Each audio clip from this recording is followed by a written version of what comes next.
4 a.m. he met a strange passenger. There was no road in front of him, but the passenger insisted that he turn right. He explained to the passenger patiently, but the passenger repeated the word turn right like a machine. The driver was a little upset. He thought there was something wrong with the passenger's spirit, but he didn't know. There was no passenger behind his car. 2 hours ago, the radio reported a case. A woman was killed at the corner of the suburb. The driver was so sleepy that he didn't even take it to heart. He drove the car to the corner and planned to take a break. He didn't realize that this was the scene of the murder. An hour later, a long-haired female passenger suddenly appeared in his car.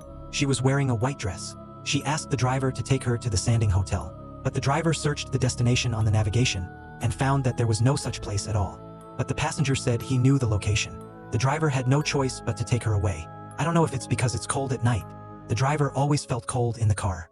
He wanted to turn on the air conditioner, but the air conditioner didn't react at all. It was at this time that the female passenger asked him to turn right. But the driver saw that there was no road in front of him, so he didn't pay attention to the female passenger. Seeing the female passenger entangled, the driver even found a place in the suburb to put her down.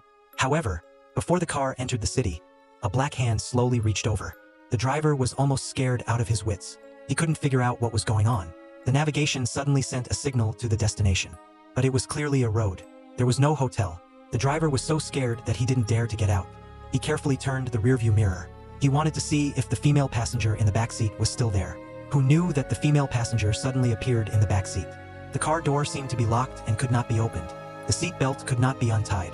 The driver could only stare at the female passenger and push her a little. Suddenly the driver stopped. There was a wrinkle on his neck. It was as if all the gas had been drawn out in an instant. The female passenger was holding a pair of eyeballs in her hand. She was looking at the driver with her eyes. She was looking to see if her eyes were suitable for her eyes.